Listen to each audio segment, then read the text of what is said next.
આજે વિશ્વ kidney cancer દિવસ. નમસ્કાર, સ્વાગત છે આપનું આરબી ન્યૂઝ ટોપ સમાચારમાં. હું અશ્વિન રાઠોડ. ભારતમાં દર વર્ષે કિડની કેન્સરના કારણે 1.80 લાખ લોકોના મોત થાય છે. તાઇવાન સાથે $36 કરોડ શસ્ત્ર સોદાને અમેરિકાની મંજૂરી. બ્રિટિશ વડાપ્રધાન સુનકની પાર્ટીને ચૂંટણીમાં મળી શકે છે મોટી હાર.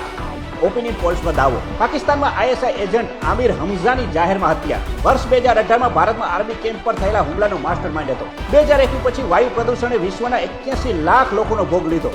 કેનેડાનું મોટું પગલું. ઈરાનના સૌથી શક્તિશાળી સૈન્યને ત્રાસવાદી જાહેર કર્યું. પાકિસ્તાનના કેપ્ટન બાબર આઝમ પર મેચ ફિક્સિંગનો ગંભીર આરોપ. ઇરાદાપૂર્વક T20 વર્લ્ડ કપની મેચ ગુમાવી. છેલ્લા 10 દિવસમાં કચ્છના દરિયાકાંઠેથી બિનવારસુ ₹140.50 કરોડનું ચરસ પકડાયું. કચ્છના દરિયાઈ માર્ગે ડ્રગ ઘુસાડવાના મુખ્ય ભેજુ હાજી સલીમનું નામ બહાર આવ્યું. દાઉદ ઇબ્રાહિમ સાથે છે કનેક્શન. નીટ પેપર લીક સાથે જોડાયું તેજસ્વી યાદવનું નામ.